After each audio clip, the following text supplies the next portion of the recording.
Sí, sí, tú, Gracias, buena cuando tú tarde. digas. Gracias, buena tarde. Eh, Agradecemos su tiempo, su voluntad para ser partícipes de este conversatorio virtual en torno a la reforma al Poder Judicial propuesta por el titular del Ejecutivo Federal, el presidente Andrés Manuel López Obrador, en recientes meses, cuya propuesta debe ser objeto de deliberación y discusión pública mediante un ejercicio de intercambio de ideas y propiamente en la voz de un experto como lo es el abogado Julio Santos Lozano, a quien agradecemos su participación y de quien me permito leer su semblanza curricular. El maestro Julio Santos Lozano es abogado, notario y actuario por la Universidad Autónoma de Puebla, maestro en Derecho Penal y Criminología, maestro en Derecho Constitucional y Derechos Humanos, actualmente doctorando. Los posgrados descritos cursados en el Centro de Ciencias Jurídicas de Puebla, con 30 años en el ejercicio del litigio, docente en la licenciatura de Derecho en el Instituto de Ciencias Jurídicas de Puebla y en las maestrías en Derecho Civil, Constitucional y Corporativo, Empresarial del CCJ. Adicionalmente, participa así en el Consejo Ejecutivo Estatal de Atención a Víctimas del Estado de Puebla y en la Asociación Civil Academia Poblana para la Investigación y Difusión de los Derechos Poblanos, de los poblanos. Es así como transitamos a este conversatorio, esta ponencia a cargo del abogado, maestro Julio Santos Lozano. Adelante, abogado, le escuchamos, por favor. Muchas gracias, Ernesto. Pues vaya, muchas gracias por la invitación. Para mí siempre es un placer poder conversar con todos los que nos están escuchando. Agradezco la atención que se han tomado para ver este conversatorio. Espero que sea muy interesante. Pues sí, el 5 de febrero de este año nos encontramos con que el señor presidente no fue al evento de aniversario de la Constitución Política de los Estados Unidos Mexicanos, y por el contrario, ¿no? Nos sorprendió con una propuesta de reforma a la Constitución, específicamente para el Poder Judicial Federal.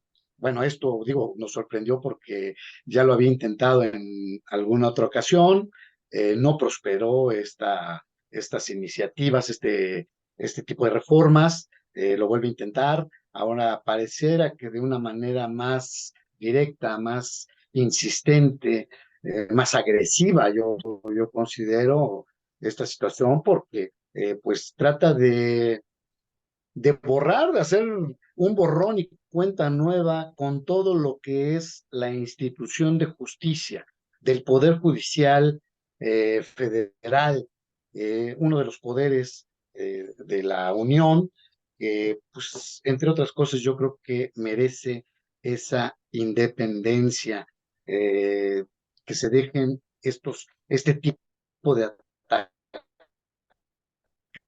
Yo no entiendo por qué el presidente haya insistido, ha estado muy renuente con este tipo de ataques, tanto desde su mañanera como ahorita con las propuestas de reforma constitucional en contra del Poder Judicial Federal, específicamente con la Suprema Corte de Justicia de la Nación.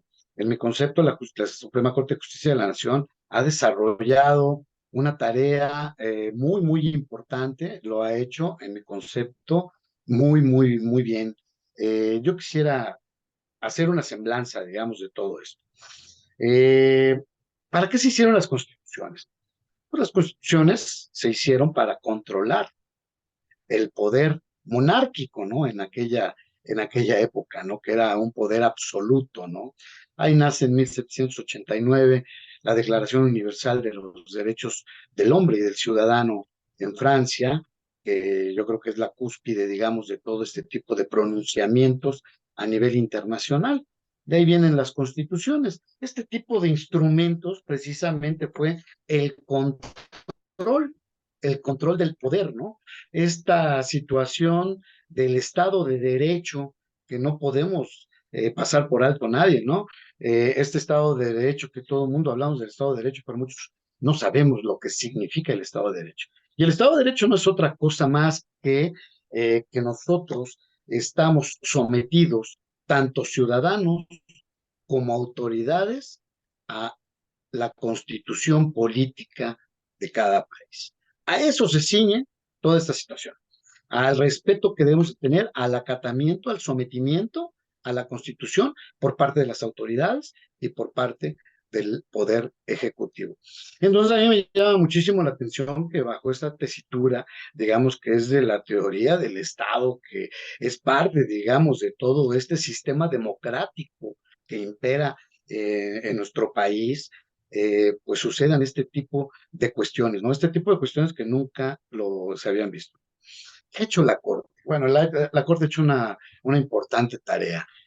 Cuando tuvimos la reforma constitucional sobre derechos humanos, en julio de 2011, pues vino un cambio de paradigma completo en cuanto a la visión, interpretación de los derechos humanos. Los derechos humanos se constitucionalizan el artículo primero penal.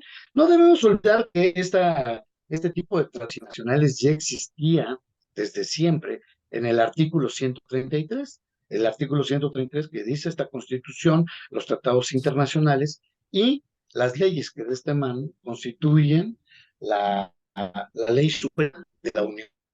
Así lo nega, y entonces tenemos lo constitucionalidad con todas estas leyes que teje el artículo 133. Viene el 2011 y el artículo primero habla de esta constitución y los tratados internacionales en materia de derechos humanos. Hay una diferencia del artículo 130. Entonces, incorpora constitucionalmente tratados internacionales sobre derechos humanos a lo constitucional. ¿Qué es lo que pasa con toda esta situación? ¿No? Pues viene un sismo con el ordenamiento jurídico, ¿no? Tiene muchísimas cuestiones que pues, no nos esperábamos, muchísimos movimientos, que da todo este tipo de situaciones que fueron consecuencias de esta reforma del 2006, no las pudo normalizar el Congreso, haciendo reformas a las leyes. Era una tarea muy, muy fuerte. Y entonces, ¿qué es lo que hace la Suprema Corte? La Suprema Corte viene a suplir, digamos, esta deficiencia legislativa, y entonces empieza a tener pronunciamientos mucho, muy importantes en cuanto a la protección. Yo creo que es el matrimonio igualitario, la protección, es muy importante, la protección a las mujeres, la protección a la familia, la protección a los niños y jóvenes, etcétera. Es una tarea, en mi concepto es una tarea que fue titánica, que fue oportuna, que era necesaria en este momento, en ese momento.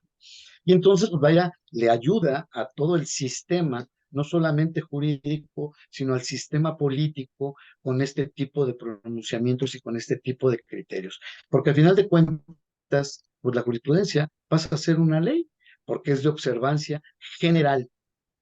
Entonces, pues vaya, tiene todas las características de ley. Todos estamos obligados a estar y pasar por ese tipo de criterios. Eso es en mi concepto, muy, muy importante. La tarea de la Suprema Corte es muy, muy importante. Eh, Creo que el error, digamos, de todo este tipo de reformas radica en que trata de concentrar el poder. Yo no veo, digamos, una propuesta de reforma en donde verdaderamente agote, digamos, este tipo de ideales, como son el acercar la justicia a la ciudadanía, ¿sí? Como es erradicar la corrupción en el Poder Judicial. Esta corrupción de la que tanto habla el presidente, la verdad yo no entiendo, en muchas intervenciones, yo les he dicho, miren, yo estaría completamente de acuerdo en estos señalamientos del presidente si presentara algún tipo de ejemplo de esta corrupción de la que tanto se habla. Porque yo, en todo este camino que he tenido en el litigio del Poder Judicial Federal, no puedo hablar de corrupción. La verdad es un órgano que parece que está ajeno a este tipo de flagelo que sufrimos en todas otras instancias. Creo que es el único que se salva y el único que se salva, ¿por qué? Porque están bien pagados, tanto todo su personal, tienen las prestaciones, tienen, vaya, muchísimas cuestiones que son muy importantes, que hacen que que a ellos no los toque este tipo de tentaciones como lo es la corrupción. Entonces yo creo que este tipo de señalamientos pues quedan en el aire únicamente, ¿no? Como un chisme de lavadero, porque me dijeron que eras corrupto, pero nunca me dijeron qué hiciste para merecer ese calificativo. ¿Qué es lo que persigue esta reforma constitucional? Persigue ser una reforma democrática, la llama, digamos, democratizar al poder judicial, pero no solamente al Poder Judicial eh, federal, sino al Poder Judicial de todos los estados. Todas las entidades federativas van a correr la misma suerte que lo que va a pasar con el Poder Judicial federal. Y entonces, bueno, básicamente quiere que tanto los ministros como magistrados, jueces, sean electos popularmente, que vayan también a las urnas como los otros poderes, dándole un sentido igualitario. Esto considero que es, vaya, no es realizable, o sea, no va a ser posible de realizar.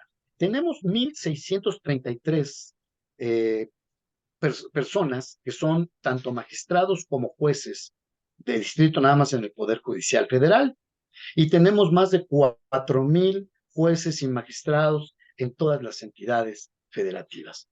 Imaginémonos un contexto de elección de más de 5,000 personas para que ocupen estos cargos. Vaya, no creo que exista ni el presupuesto ni nada. Este tipo de cuestión ya fue legislado, está contenido en la Constitución de 1957. Nada más que la gran diferencia era que eran nombrados por comités distritales, no era sufragio efectivo, eran comités distritales. Y entonces, pues, es una figura completamente distinta a la que propone ahora el Ejecutivo. La Constitución del 57 fue reformada por el 17 y ya no se observó este tipo de elección para ministros, magistrados y jueces federales. Y entonces nos encontramos que trata de globalizar la justicia. No solamente es la situación del Poder Judicial Federal, repito, sino es también los poderes judiciales de los demás estados de la República. Trata de homologar también la designación de jueces y magistrados, tanto en lo federal como en lo estatal. Las defensorías públicas pretende que sean verdaderos defensores de los pobres. Eh, las propuestas para magistrados, jueces y ministros los van a hacer la Cámara de Senadores, la Cámara de Diputados y la Suprema Corte de Justicia. Y entonces yo reflexiono en este aspecto y no hay una intromisión en los poderes. Y entonces la independencia de cada uno de los poderes, ¿dónde queda? ¿Y dónde queda la soberanía de los estados para poder autorregularse? Porque de eso se trata la soberanía, de autorregulación. Entonces quedaría sometido todo, digamos, a un poder concentrado, en donde la designación partiría de este poder concentrado. ¿Cuál es el objetivo? Despedir a todos los ministros, despedir a todos los magistrados y despedir a todos los jueces y hacer nuevos nombramientos. Otro de los objetivos es disminuir el número de ministros, que hoy tenemos 11, disminuirlo a 9, porque considera que es una carga bastante grande, que no hay ninguna necesidad. ¿Qué es lo que propone también? Eliminar las dos salas que componen la Suprema Corte de Justicia de la Nación para su mejor funcionamiento. No tiene ningún objeto para él que existan estas salas. Y todos los asuntos que se lleven a cabo serán discutidos por el Pleno. Imagínense nada más la tarea titánica que va a tener el Pleno con el cúmulo de asuntos que tiene la Corte en el transcurso del tiempo, ¿no? La exposición de motivos, vaya, la exposición de motivos es muy pobre, es muy pobre.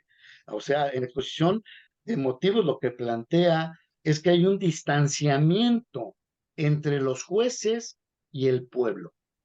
Y entonces cabe preguntarse, si hay un distanciamiento entre los jueces y el pueblo, ¿por qué hay tantos criterios que han ayudado al pueblo? El tema de las vacunas, por ejemplo, en la pandemia, es un tema crucial, es un tema muy importante. Gracias a la Corte se vacunaron muchos niños, gracias a la Corte mucha gente se pudo vacunar. En temas de la salud ha intervenido muy bien para que la gente reciba la atención, en temas de educación, en temas de violencia en contra de la mujer, en temas de familia, en temas que han sido lastimados, niños, niñas y adolescentes, no sé, hay un cúmulo, digamos, de casos en donde pues no podemos pensar que los jueces están distanciados del pueblo cuando están resolviendo a favor del pueblo. Todos estos derechos protegidos son a favor del pueblo. ¿Qué tenemos nosotros con esta situación? Eh, las constituciones muchas veces pues no son suficientes para dar esta protección y garantizar el y garantizar la protección de los derechos humanos. Por eso se crean ciertos organismos, por eso se crean leyes secundarias, por eso se trata de proteger. Estos son los mecanismos de garantía que tienen los ciudadanos para acceder a esta protección de los derechos humanos. Es muy importante. Ahorita me voy a referir a la suspensión de los actos reclamados, ¿no? Pero termino con la exposición de motivos que hace este proyecto. Dice que hay una falta de independencia por parte de los jueces, magistrados y ministros. ¿Por qué? Porque obedecen a intereses particulares, porque no son independientes. Y termino con otro punto. Dice, y por eso los jueces deben de ser elegidos por el pueblo. Y dicho por él, el pueblo no se equivoca. Yo creo que esto es casi imposible. Es una reforma que nace, bueno, lo decimos mucho los abogados, ¿no? Nació muerta porque esto va no solamente en contra de la constitucionalidad, sino en contra de la convencionalidad, porque hay convenciones, tratados internacionales que protegen la independencia del Poder Judicial, que protegen la independencia de los jueces, que ahí se encierra la magia del buen funcionamiento de todos los jueces, magistrados y ministros. Esta independencia judicial, yo creo que debemos de empezar porque sea una independencia judicial entre los poderes, entre que el Ejecutivo, que ya tiene sometido, vaya, lo digo con cierta certeza porque pues tiene mayoría relativa en las cámaras, tiene sometido al poder legislativo en cuanto a la aprobación de leyes y entonces también trata de tener sometido al Poder Judicial para que todo marche sobre ruedas. Claro está, de acuerdo a los intereses que tiene esta administración. Este incumplimiento a los pactos internacionales, a las convenciones, claro que va a traer, digamos, una reprimenda internacional, va a ser mal visto internacionalmente. ¿Por qué? Porque nosotros somos parte de estas convenciones, somos parte de estos tratados internacionales. Y entonces, ¿dónde quedaría el principio de pacta sunt servanda? Que lo acordado, lo suscrito, obliga. Y la obligación del Estado mexicano es cumplir con todo este tipo de normativa internacional. De acuerdo a la reforma del 2011, no solamente es una cuestión de lo que contiene la Constitución, sino que ahora se complementa la Constitución con todos los tratados, convenciones internacionales. Es un cúmulo completo de leyes que también se tienen que respetar. Se propone también la situación de que la suspensión no se debe otorgar en contra de leyes generales. Bueno, si esto se llegara a aprobar, vaya, esto es un retroceso de 100 años, por lo menos, a nuestras leyes. El artículo primero constitucional consagra la progresividad de los derechos humanos, porque el derecho es progresivo. El derecho se está transformando todos los días y más ahora, ¿no? Que tenemos este cúmulo de derechos humanos y que la gente tanto reclama su garantía y su respeto. Es un derecho progresivo. Aceptar, aceptar que no se concedan las suspensiones de los actos reclamados es una regresión a toda esta progresividad de derechos. No sé, o sea, hasta qué punto el Ejecutivo haya cabildeado todas estas ideas, lo que es posible, porque yo creo que las leyes tienen una función que es fundamental. Las leyes están hechas para la necesidad del pueblo. Las leyes se hacen conforme a la necesidad para poder lograr un bien común, para poder lograr la paz pública que tanto hemos anhelado. Y entonces, si no tenemos, digamos, esta necesidad, yo no veo, digamos, la necesidad de esta reforma judicial bajo ningún contexto. No tenemos esta necesidad. Ahora pongamos si va a ser posible llevar a cabo esta reforma constitucional. Yo creo que eso se tiene que haber cabildeado por parte de sus asesores, por parte de, pues, de las personas cercanas, afines a él, para poder llevar a cabo este tipo de reformas. Yo lo único que veo, salvo su mejor opinión, digamos, es tratar de concentrar el poder para tener no solamente al legislativo a su merced, sino ahora también al poder judicial. Eh, no sé si estés de acuerdo, Ernesto. Gracias por sus comentarios, abogado Lozano. Yo considero que en la medida en la que cuente esta reforma con una socialización y repensar la función social del Poder Judicial que atienda a los requerimientos y a las necesidades del presente y para lo que resta del siglo XXI, insisto, que se socialice. Si bien ustedes los abogados refieren que toda ley es perfectible, y para ello se han llevado a cabo ejercicios de parlamento abierto, según recuerdo. Aquí en Puebla se celebró uno donde participó el abogado César Augusto Santiago Ramírez. Pero insisto, considero que en la medida en que se socialice esta propuesta, se enriquezca, se corrija, en su caso también por las instituciones encargadas de formar abogados,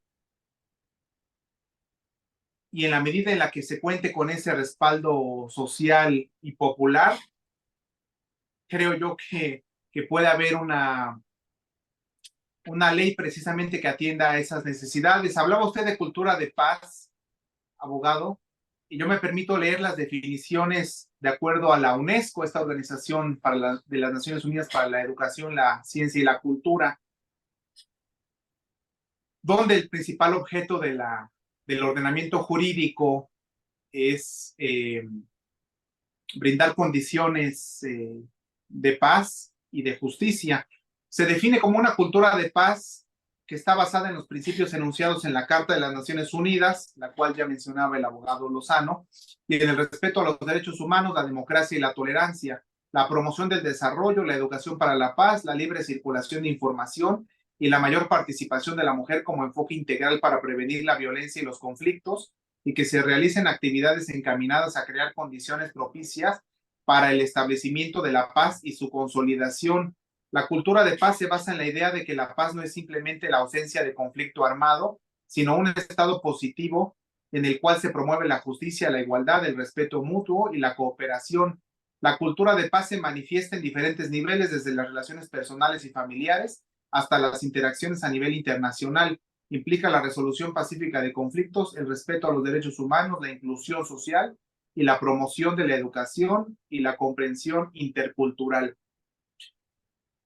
Insisto, todo dependerá, creo yo, considero yo, de ese respaldo que se tenga y esa participación ciudadana activa, creo yo. Esa participación activa de quienes no han visto una resolución favorable eh, a sus casos y que plenamente cuentan con esos elementos probatorios, yo me permitiría decir, con datos duros. Usted refería hace unos minutos sobre ciertos casos de corrupción y es necesario esos elementos probatorios o esas denuncias, investigaciones para dar trámite a las denuncias correspondientes y en su caso a las responsabilidades ya sea administrativas o penales a que haya lugar. Claro. Eh, Tocaste me un punto muy permito... importante. Sí, adelante, abogado, sí, por favor. Mira, tocaste un punto muy importante. O sea, sí, el Poder Judicial, la justicia, debe de satisfacer las necesidades del pueblo. Pero ¿qué necesita los órganos de justicia para lograr este fin? Necesita presupuesto. Lejos de quitarles presupuesto, deberían de darles más. Yo siempre he dicho que la seguridad pública es una pirámide. Es una pirámide en donde intervienen desde los policías, primeros respondientes, agentes del Ministerio Público, fiscalías, poderes judiciales de los estados, hasta que llega a la cúspide, que es el Poder Judicial Federal. Bueno, toda esa pirámide debe de estar fuera, digamos, de una tentación de la corrupción. ¿Cómo logramos esta situación? Pagándoles bien, pagándole bien a nuestros policías, pagándoles bien a nuestros fiscales, pagándole bien a nuestros jueces, a nuestros magistrados. Así vamos a llegar, digamos, a esa situación, pero no haciendo recortes de presupuesto. No, porque esto no es un desvío de ningún recurso que sea más importante para la ciudadanía que la seguridad pública. Yo creo que eso es lo más importante y lo primero que debería de aparecer en la exposición de motivos de cualquier reforma constitucional que toque al Poder Judicial Federal. Eso yo considero que es muy, muy importante y que no se toca. Estamos viendo la situación de la extinción de los fideicomisos. Pues, la gente no conoce el daño que implica esta extinción de fideicomisos para la justicia, para el buen funcionamiento de la justicia. Porque entonces no, son unos corruptos y robaron y por eso, no robaron. Ese dinero son, digamos, algunos sobrantes que se tienen de los presupuestos y que se van capitalizando para cubrir determinadas necesidades del Poder Judicial Federal. Vemos un crecimiento que ha tenido aún así el Poder Judicial y la dignificación que ha tenido en sus edificios, la preparación que tienen sus jueces y magistrados, toda la carrera judicial, cómo se maneja, o sea, porque desde el escribiente, desde el actuario, desde el secretario, el juez, han recibido todos los cursos y han hecho todos los exámenes para ir, no son escribientes, son oficiales judiciales, perdón, para ir escalando en el escalafón de la carrera judicial hasta llegar a ser magistrados. La gente no ve que este tipo de personas trabajan a veces más de 12 horas diarias por el cúmulo de trabajo que tienen. Han perdido contacto con su familia, han perdido contacto, digamos, hasta con la vida misma. Eso no lo ve la gente, eso no lo ve nadie. Eso lo vemos nosotros que estamos ahí trabajando y estamos viendo cómo se desarrolla este tipo de situaciones. Hablo del Poder Judicial, Pedro, y de eso yo soy testigo. Y entonces, encima de todo este sacrificio que hacen, o sea, todavía se les puede recriminar. Y todavía se piensa que se les puede correr de manera indigna, porque no hay respeto ni por su capacidad, ni por su calidad, ni por su entrega, ni por su sacrificio, ni por su preparación. O sea, yo creo que eso es un tema muy delicado. Estamos hablando de personas, estamos hablando de derechos humanos que tienen estas personas. No por un capricho, no por un capricho podemos cambiar un sistema completo. Yo no me imagino que corremos a los jueces y magistrados y elegimos a nuevos magistrados y en todo este lapso que lleve a cabo toda esta situación, pues va a haber un vacío judicial, un vacío de justicia. ¿Cómo se va a solucionar esto? Yo creo que esos son de las contras de esta reforma. Gracias, abogado, por sus comentarios que nutren el pensamiento crítico, la reflexión y evitar todo sesgo. Y como mencionaba el artículo 3º de nuestra Constitución de 1917, mediante este proceso de educación, donde nos educamos unos a otros, transitar de la ignorancia de quienes somos ignorantes de cierto tema, como el tema en cuestión, transitar de la ignorancia al conocimiento, ¿sí? Y evitando los fanatismos, los prejuicios y la servidumbre, insisto, como parte de este ejercicio de educación. Gracias, abogado Julio Santos, por sus comentarios. Transitamos al diálogo con los asistentes virtuales. Solicitó el uso de la voz el abogado Adrián Guerrero Carvajal. Nos apoya con la activación de su micrófono y le escuchamos atentamente. Hola, muy buena tarde, ¿cómo están? Una disculpa que no prendo la cámara, vengo aquí regresando del tráfico en la ciudad. Y escuchando muy atentamente la intervención del licenciado, y aquí simplemente hacer una pregunta que es un fenómeno que se da a nivel mundial, y es la famosa militarización del Poder Judicial, ¿no? El cómo se ha utilizado este poder para realizar embates políticos y realizar, pues sí, golpes políticos por medio del mismo, que si bien refieren que el Poder Judicial, claro, está encaminado a resolver las particularidades de la gente, ¿cómo lograr que resolver estas particularidades no se mezcle inevitablemente con puntos políticos y que se use este derecho a la justicia que tenemos, de acceso a la justicia, sin que pueda existir una intervención de actores políticos en el mismo? Y también haciendo alusión a lo que mencionaba de que si bien ha existido una reducción en los ingresos, bueno, más bien de la extinción de estos fideicomisos y la reducción de los sueldos de los trabajadores, yo en mi experiencia de litigante creo yo que como tal, no digo que sea bueno el reducir los sueldos en lo absoluto, porque como bien refiere, es uno de los elementos que fortalecen a las personas que trabajan dentro del Poder Judicial, porque no los captan tan fácil con recursos económicos.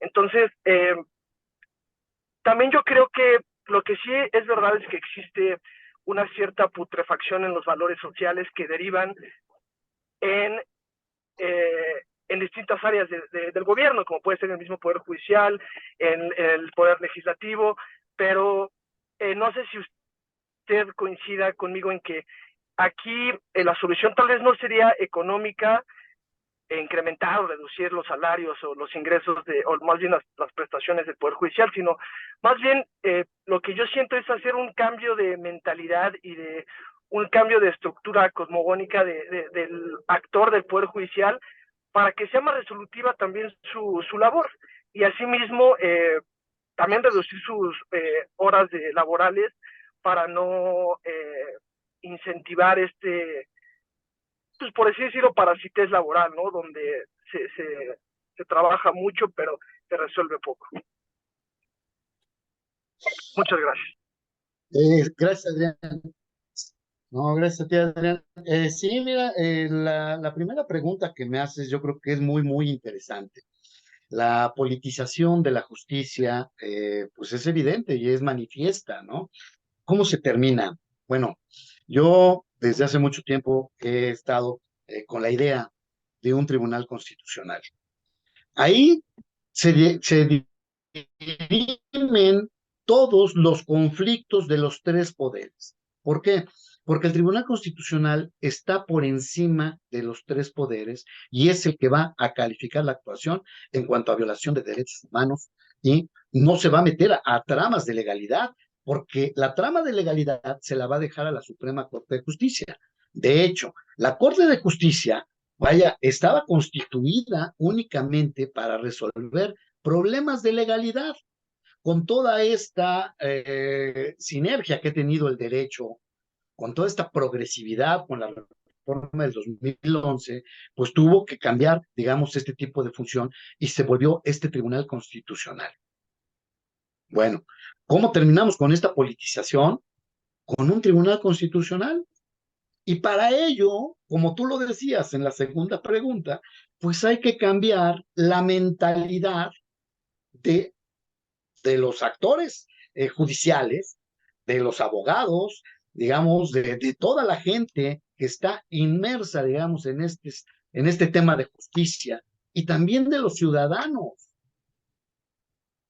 Pero yo me preguntaría si el poder ejecutivo, el poder legislativo y el poder judicial se van a querer someter a un tribunal constitucional.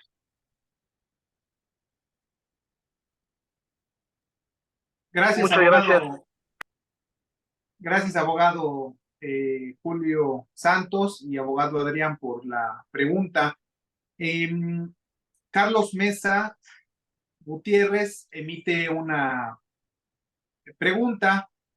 ¿Deseas, Carlos, intervenir de manera directa? ¿Sí? Por favor. Gracias. Sí, ¿qué tal? Buenas tardes. Pues Se está felicitarles. cortando el audio. Ah, sí. Ahorita se oye mejor, se oye mejor. Te escucho bien. Sí, está muy bien. Ya, ok, gracias. Ya se oye bien. Muy bien. Mi pregunta sería, en cuanto a que se comentaba, abogado Julio Santos, que no hay desvío de recursos, o sea, no hay corrupción en ese sentido. De acuerdo. Mi pregunta es, ¿la corrupción no sería en cuanto a que la justicia es para quien la paga y siempre por fallas en el proceso, entre comillas, se dejan libres a quien pagó y se hace uso de la famosa puerta giratoria? O sea, el que no tiene para comprar justicia, aún sin sentencia, pues ahí están años. Entonces, por ahí siento yo que puede estar la corrupción. Es una pregunta, abogado Santos. Gracias. Claro que sí, con mucho gusto, don Carlos. Eh, Mire, yo considero que siempre la culpa la va a tener el último, digamos, en el procedimiento. Y en este caso, el último en el procedimiento, pues es el Poder Judicial Federal, cuando resuelve los amparos, cuando resuelve las revisiones. Desgraciadamente, este tema de la puerta giratoria se da por la ineficacia que tienen las fiscalías al momento de integrar las investigaciones.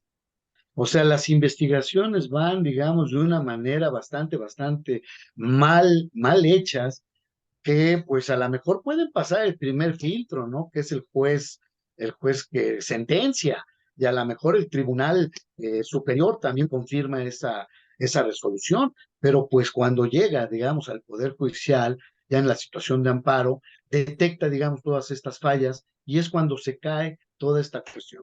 Claro está que nosotros vemos que quien los dejó ir fue el Poder Judicial, pero nunca recapacitamos la causa o el motivo por el cual lo dejó ir. Y la causa y el motivo es por las deficiencias que tienen las investigaciones por parte de las fiscalías. En mi concepto. Ok, gracias. Gracias. No, a usted. Gracias por la pregunta y la respuesta. Corresponde ahora el uso de la voz a Grecia Carolina. Por favor, nos apoya activando su micrófono para escucharle debidamente. Hola, buenas tardes a todos.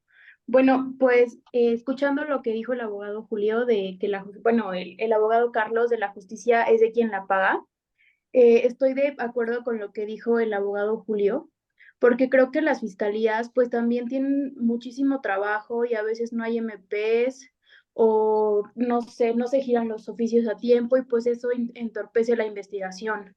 Ahora, como defensa, por ejemplo, no sé, el MP hace la acusación pues mal, se la pasan a otro MP y pues el otro MP dice, oye, ¿cómo subsano esto, no? Y pues ya ahí es el problema, ¿no? De la debida defensa, de que también, pues el MP yo creo que quisiera hacer varias cosas, pero pues no puede porque tiene muchísimas carpetas o las mandan a audiencia o también algunas víctimas, bueno, testigos o eso ya no van. Entonces siento que también es un tema muy complicado. También hay algunos MPs que, bueno, por mi experiencia he visto que no quieren judicializar porque, pues, no sé, la defensa les está pagando, como llegamos al tema de corrupción, ¿no? Entonces, pues ahí va el famoso control judicial previo y pues es un tema bien difícil porque siento que muchas personas, como dijo el abogado, no hay que cambiar nuestra mentalidad. Y creo que muchas personas entramos a trabajar con una mentalidad sana, o sea, con una mentalidad de que hay que hacer justicia, de que hay que luchar por las víctimas, que hay que luchar por las causas, pero en el camino nos vamos encontrando personas que son pues corruptas, que te piden dinero por estar en un lugar, que te dicen sí se va a judicializar tu carpeta, pero me tienes que dar tanto dinero. Y pues como decía el abogado, ¿no? O sea, imagínate si una persona no tiene dinero pues para pagar a un defensor particular, pues el defensor público pues tiene muchos imputados, ¿no? También yo he visto cómo hay algunas defensas. Yo estuve mucho tiempo, bueno, estuve 2 años en centro de justicia penal y la defensora que estaba en mi sala, la verdad era una persona muy humana. O sea, luego nos decía, es que saben que fui al Cerezo y hay un brote de piojos y pues ya que se vaya por suspensión. Entonces, creo que en este mundo nos vamos a encontrar pues con dos tipos de personas, ¿no? Unas que sí luchan por la justicia sin pedir nada a cambio y otras que están ahí o que quieren subir más al poder para ver cuánto se van a poder llevar. Y esa es mi participación. Gracias, Grecia. Sí, a eso me refería precisamente con esta situación de que los recursos no se tienen que escatimar, digamos, para todo el sistema de justicia. Es muy importante. Claro está que las fiscalías, A veces, pues vaya, siempre las criticamos, pero desgraciadamente tienen un cúmulo de trabajo que es imposible. Yo lo he dicho, es físicamente imposible que una sola persona pueda llevar a cabo la investigación, la resolución de 150 carpetas que tiene. O sea, es imposible. Tenemos que, punto número uno, no escatimar recursos. Y punto número dos, dignificar el sistema de justicia. Eso es muy, muy importante. Hay un tema que a muchos no les gusta, pero que es real, y es la protección a las víctimas. A final de cuentas, ¿dónde queda? De estas 150 carpetas que yo hablo, son 150 víctimas que están buscando que se les haga justicia. Y esas personas tienen que dar 150 vueltas a la fiscalía para poder integrar su investigación, para poder llevar a cabo su investigación. Esto es un problema gravísimo, pero gravísimo. Tenemos una cifra negra en México del 94%. Es decir, que nada más de 100 delitos se denuncian 6 delitos. Es algo escalofriante. ¿Y es por qué? Porque las víctimas ya no quieren ser revictimizadas cuando llegan a una fiscalía, cuando son interrogadas por la policía ministerial o de investigación, no sé cómo se llame ahora. O sea, ese es un problema muy, muy grave y yo creo que si nos ocupamos de una reforma constitucional, debe de ser a este tipo de dignificación de justicia. Gracias, abogado Julio Santos Lozano, y por la interrogante de Grecia Carolina. Si existiese alguna otra intervención, pregunta para ampliar lo antes expuesto o algún comentario adicional, lo agradeceré pudiera manifestarlo con su mano física o incluso virtual. Solicité el uso de la voz la doctora Xochitl Patricia Campos López, quien es académica de la Facultad de Ciencias Políticas y Sociales de la UAP. Adelante, doctora Xochitl, le escuchamos atentamente. Gracias. Muchas gracias. Buenas tardes. Bueno, quizás es un poco, Buenas tardes. pueda observarse muy utópica mi idea, pero bueno, yo estudié Derecho originalmente, tengo la licenciatura en Derecho y afortunadamente conté con profesores que si bien nos preparaban a los que tenían vocación y capacidad, que no fue mi caso, nos preparaban muy bien para el litigio, y para la argumentación jurídica, también nos preparaban muy bien en cuestiones éticas. Entonces, en buena medida, el papel del abogado no puede reducirse solamente al litigio frío, digamos, o a la cuestión técnica. Eh, no sé ahora, pues, cómo estén preparando a los jóvenes estudiantes de derecho, pero sí, la preparación técnica, la formación técnica tiene que ir aparejada necesariamente con una sólida formación ética. Y bueno, ese es mi comentario, porque efectivamente, eh, en un país en donde la cultura política es muy parroquial, no estamos muy contentos a veces con las instituciones, pero tampoco las conocemos. eh, Solemos criticar de entrada absolutamente todo.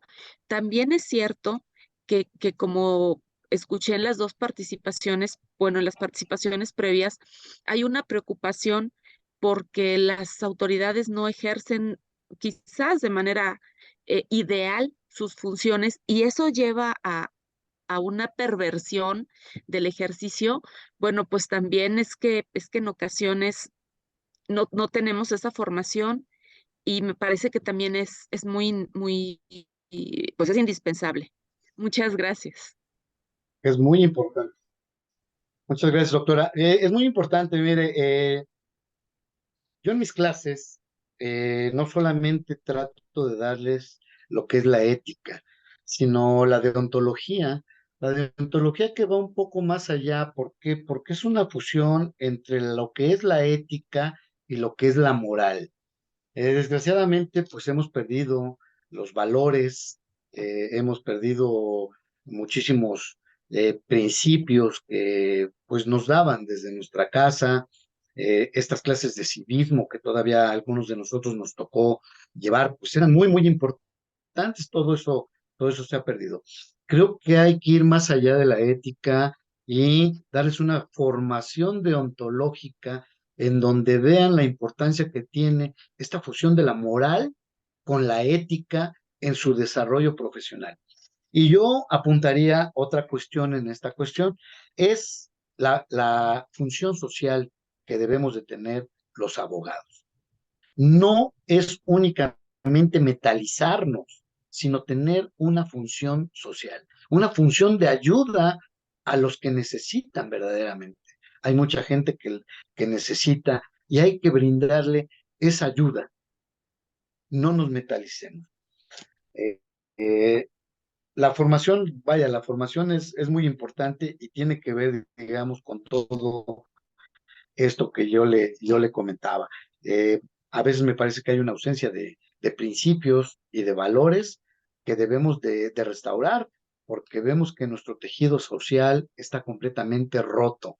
Y entonces, pues vienen muchísimas cuestiones ya son sádicas, ¿no? Yo digo, ahora ya no solamente es el asalto, es el robo, sino que ya es la violencia extrema con un sadismo, vaya que para uno era inusitado toda esta situación, ¿no? Pues llévate lo que tengo y lo que me vienes a robar y se acabó, ¿no? Pero ya no se conforma con esta situación, ¿no? Sino que hay una violencia extrema por este sadismo y yo considero que eso también es parte de la formación para nuestros jóvenes. En derecho comparado, yo aludo mucho a la Constitución de Colombia, porque la Constitución de Colombia tiene, digamos, una obligación que es fundamental. Lo que es fundamental es que los jóvenes, desde niños, conozcan su constitución. ¿Cómo podemos hablar de derechos? ¿Cómo podemos hablar de prerrogativas? ¿Cómo podemos hablar de obligaciones constitucionales si no conocemos nuestra constitución? Yo le aseguro que muchos de nuestros estudiantes, abogados, egresados, vaya, no conocen la constitución como debería de ser. Pero bueno, ahí dejo la respuesta.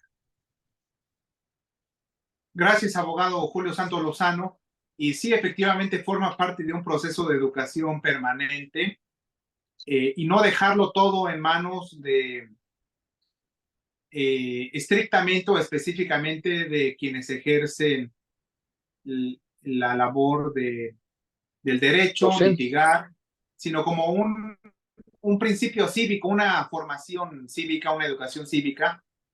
Y creo yo que el cambio en la escala de valores de los recientes años ha incidido directamente en la ruptura, fragmentación del tejido social y en consecuencia estas nuevas formas de violencia o para ejercer la violencia y en consecuencia la necesidad de robustecer el ordenamiento jurídico, las leyes encargadas de sancionar los delitos, códigos penales. Creo yo que ha sido ese el problema o uno de los problemas de las variables, esta afectación, este cambio en la escala de valores entre el pueblo, la sociedad, y es necesario entonces fomentar, como muy bien refiere ya en texto la doctora Xochitl Patricia Campos López, esa relación entre el ser y el deber ser, y que muy bien usted puntualizaba, precisaba el aspecto ontológico, el ser, y el deontológico, el deber ser, y menciona finalmente la doctora Xochitl para facilitar este ejercicio de litigante como de jurista a favor de una cultura de paz y de la justicia. ¿Alguna otra intervención por parte de los asistentes virtuales? Visualizo la mano virtual de Grecia Carolina. ¿Desea participar nuevamente, Grecia. Sí, lo que están tocando es un tema súper importante. Creo que en la sociedad se han perdido los valores, se han ido perdiendo día con día y pues eso está muy mal. O sea, ya no tenemos moral, ya no hay ética y como dicen, o sea, esto perjudica muchísimo en la función social, porque yo a veces he escuchado así de que no, pues ya van a detener a una persona que, no sé, lleva marihuana o sustancia o drogas, ¿no? Narcóticos.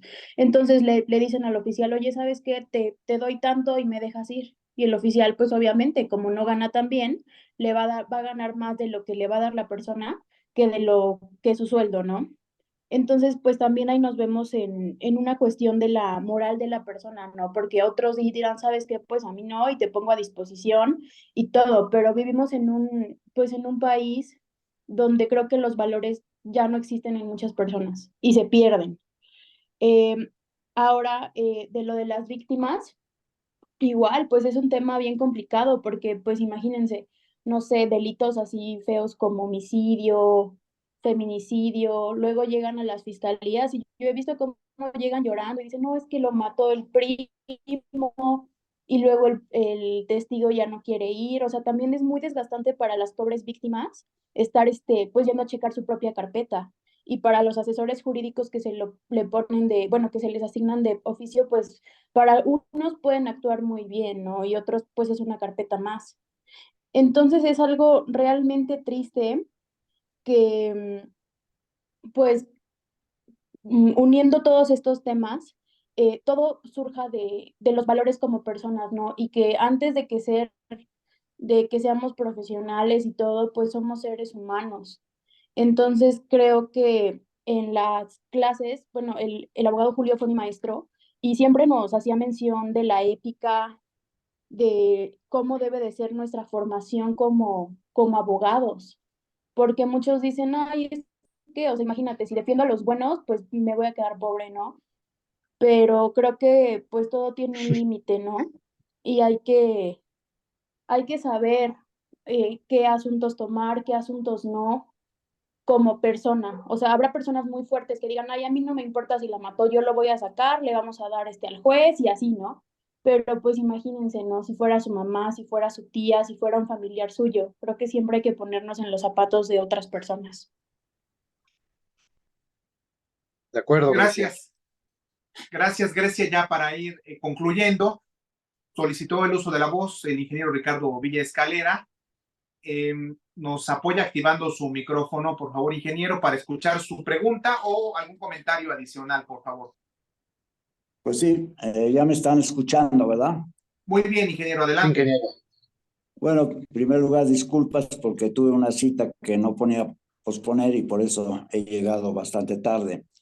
Pero miren, el tema es de gran relevancia nacional y bueno, local y de cuanta parte del territorio podamos hablar de nuestra querida nación. El aparato de justicia está sumamente debilitado, está pasando por un periodo de, según se sabe, altísima corrupción. Seguramente no tiene también los elementos económicos suficientes para que la justicia se ejerza. Ya lo hemos platicado aquí en varias ocasiones. Debemos de tener en el país 15,000 jueces, según los estándares, vamos a decir, de la ONU. Tenemos únicamente 6,000. Los ministerios públicos, por lo general, tienen instalaciones sumamente pobres. Y el capital que se le dedica, por ejemplo, a la Fiscalía General de la República, sabemos que es de 15,000 millones, que incluso se disminuyó, y de boca de Alejandro Gertz Manero, dijo que él tenía 20,000 empleados. Además, los rezagos son de miles de pues, delitos, de ilícitos que no han sido debidamente procesados o que están archivados. Ya ni se diga de lo que está pasando en las cárceles, que es verdaderamente algo increíble que un 30% por lo menos de los 230,000 presos que tenemos no tengan sentencia. Eso me parece que es un absurdo y es además, pues yo creo que pues, se puede decir que es un pecado social en que el Estado es responsable de tener gente, ¿verdad? A veces por años, muchos años, sin que hayan sido sentenciados debidamente, ¿sí? El Consejo de la Judicatura, pues realmente no sabemos exactamente qué papel juega. Todos sabemos que el presidente de la Suprema Corte, ¿verdad?, es el presidente del Consejo de la Judicatura y eso no nos parece muy bien. Ahora, el hecho de que los futuros jueces, magistrados y ministros se vayan a votar como si fueran candidatos a un puesto de elección popular, pues eso también deja muchas incógnitas, mucho que desear, porque se supone que la carrera judicial, por decirlo así, pues está basada en méritos, está basada en experiencias, en ir escalando posiciones. Nadie llega a ser ministro de la Suprema Corte en 10 días o en 10 años, quizá ni en 20 ni en 30, ¿verdad? O en 40. Todo tiene que tener una base, un sustento, una capacidad en estas materias y eso se logra pues, a base de una experiencia. La justicia de por sí es difícil. Yo siempre digo que porque hay 11 ministros en la Suprema Corte, o puede haber 9 o puede haber 15. ¿Y por qué 6 votan a favor y 5 en contra en el mismo tema? Entonces, la justicia no es una ciencia matemática. Entonces, eso la hace evidentemente más difícil. Y la moral que se ha estado discutiendo, pues sí, desde luego, es sumamente importante, sí. La justicia en México, desgraciadamente, se ha corrompido. El factor político también ha influido muchísimo. Eso de que al que fue presidente de la Suprema Corte se le esté ahorita, digamos, demandando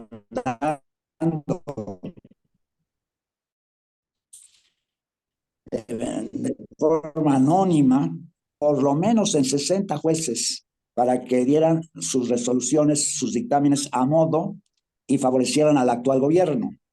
Bueno, eso también, el hecho de que se esté hablando de esa manera, pues es un tanto insólito, ¿verdad?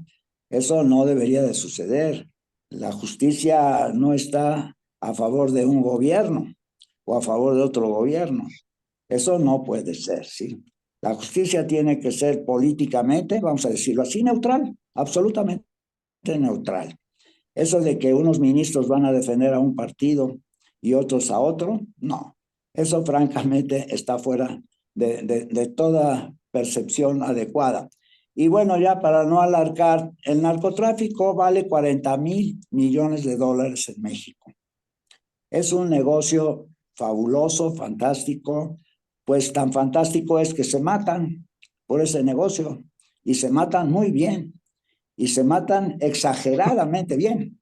¿Sí? De los 180 y tantos mil crímenes dolosos, pues a lo mejor al narco le pertenecen este sexenio 160,000. Entonces tenemos que ver que ese asunto del dinero metido en la sociedad y por el cual pues se han cometido barbaridad de situaciones y de cosas, pues es algo que ha venido a enturbiar la sociedad. Efectivamente, como se decía, ya no es cuestión de que lo roben a uno, ya es cuestión de que pues, prácticamente se arriesga la vida. Vamos a ver, los que fueron a Ensenada a surfear y querían quitarles las llantas a su coche, ¿verdad? Unos cuates que no sabemos quiénes son, terminaron con un tiro en la cabeza. Y son extranjeros los 3, ¿verdad? 2 australianos y un americano, tirados en un pozo, ¿sí? A 7 kilómetros de donde sucedió los hechos. Bueno, ¿en qué cabeza cabe que por quitarles las llantas a un coche terminen con un tiro en la cabeza? Entonces, efectivamente, nuestro ambiente social, la famoso tejido social se ha venido degradando, degenerando de una manera verdaderamente increíble. Tenemos, por ende, una crisis humanitaria muy fuerte y hay que pararla. Sabemos muy bien que la guerra psicológica la están ganando, como decía Cedillo, ¿no? Los malosos, para hablar de esa manera. Y también están ganando gran parte de nuestro territorio, ¿sí? Decía Joaquín López Dóriga hace un día o dos que el domingo pasado 101 muertos solamente el domingo, que había sido, pues, yo creo que el domingo más nefasto de todo el sexenio. Y hace 2 o 3, más o menos, unas semanas,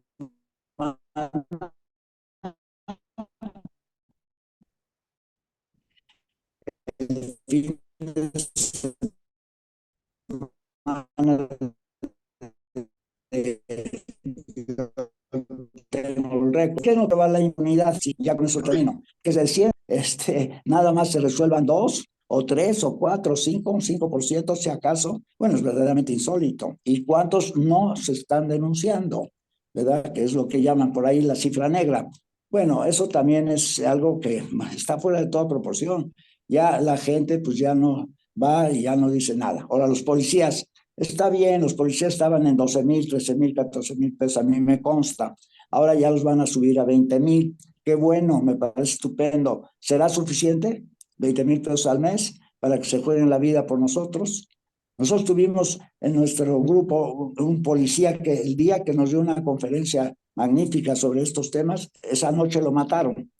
Y su vida no tenía nada, no tenía seguro de vida, no tenía nada, estaba totalmente desprotegida porque nos fue a ver a los pocos días a decir, bueno, ¿qué va a pasar con mi marido? Era de Puebla, desde luego. Entonces, pues no hemos cuidado a nuestros cuerpos policíacos, o no nos alcanza el dinero, o no tenemos suficiente policía. En fin, el país es pobre en recursos y el resultado es que tenemos una justicia sumamente endeble, sumamente mediocre, y yo diría peligrosa. Peligrosa en el sentido de que si no hay seguridad de que realmente vamos a tener una justicia adecuada, por no de ser pronta y expedita, pues estamos todos en peligro, totalmente en peligro. Hay muchos ejemplos, ¿no? De jueces poniéndose de acuerdo con notarios para hacer despojos millonarios de propiedades, así de fácil. Entonces, Gracias. estamos en manos de delincuentes, no se vale. Bueno, hasta ahí llego. Muchas gracias a ustedes. Gracias, ingeniero, muy amable por sus comentarios. Y ya para concluir, considero que se ha perdido la esencia de la vida y del buen vivir o del bien vivir, la filosofía del buen vivir, y por tal motivo se cometen todo tipo y toda clase de actividades ilícitas, aunado sí a la fractura, como ya mencionaba, del tejido social, la ruptura del tejido social, y eh, este enfoque de la inmediatez para conseguir mediante un mínimo esfuerzo un recurso que fortalece ese poder adquisitivo mediante las actividades ilícitas o delictivas.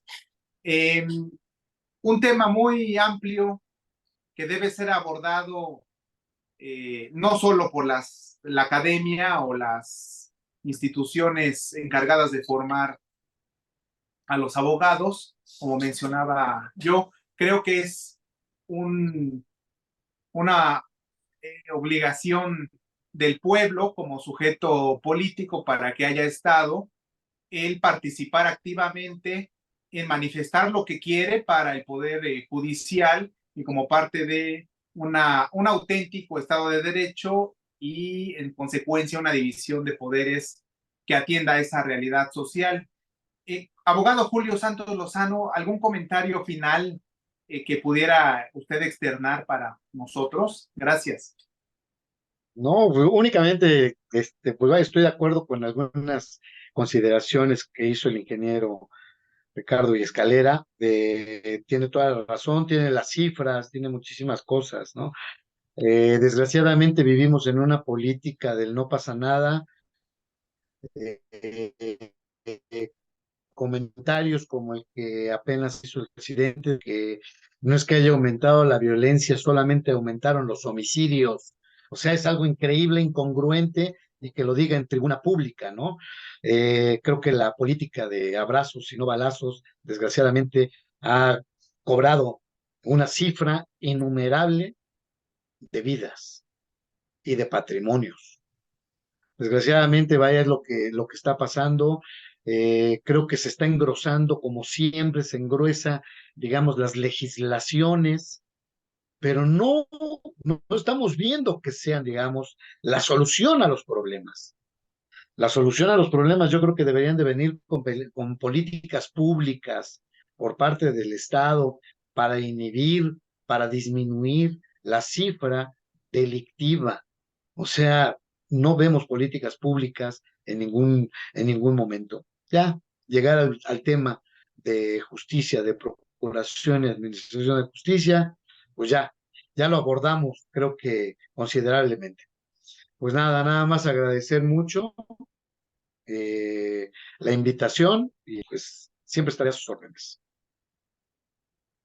Muchas gracias por su tiempo, abogado Julio Santos Lozano, por su disponibilidad para abordar este tema con un enfoque eminentemente humanista que atienda a la realidad social que vivimos y fortalecer esa participación ciudadana activa en Puebla, siendo el estado de Puebla el que no cuenta con una ley de participación ciudadana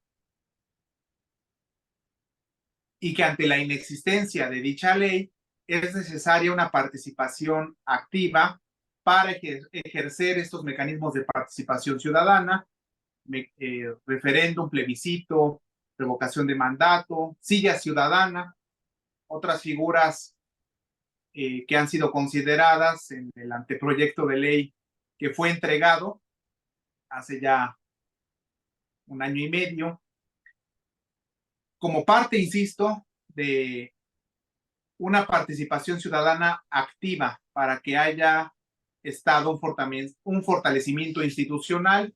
Y concluyo con una soberanización de nuestras instituciones,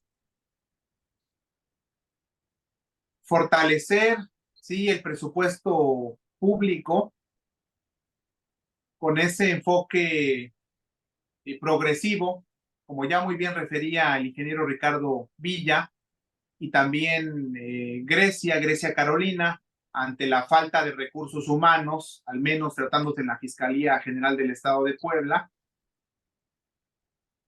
precisamente para dar atención a todos esos casos, esas carpetas de investigación y evitar ese rezago que al menos en Puebla en 2022 ha sido de 144,000 expedientes inconclusos. La participación es fundamental para que haya Estado. Gracias a todos por su participación, su tiempo, su disposición y esa invitación para participar en este tipo de actividades, conversatorios, y definir, que el pueblo defina lo que quiere para lo que resta del siglo XXI, me permitiría yo decir. Muy acertadamente el abogado Santos refirió sobre Pacta Sunt Servanda y me hizo pensar en la obra autoría de la doctora Rosana Schiaffini Aponte, Sistemas de Planeación Mexicano hacia el siglo XXI, el conflicto binacional México-Estados Unidos en torno al agua. Pacta Sunt Servanda, los pactos se cumplen en ese ánimo, en ese ánimo y buen entendimiento de cumplir con los pactos y los tratados internacionales, como muy bien citó el abogado Santos Lozano. Gracias a todos por su tiempo y estamos en permanente comunicación. Gracias, abogado. Excelente noche. Excelente noche para todos. Buenas noches.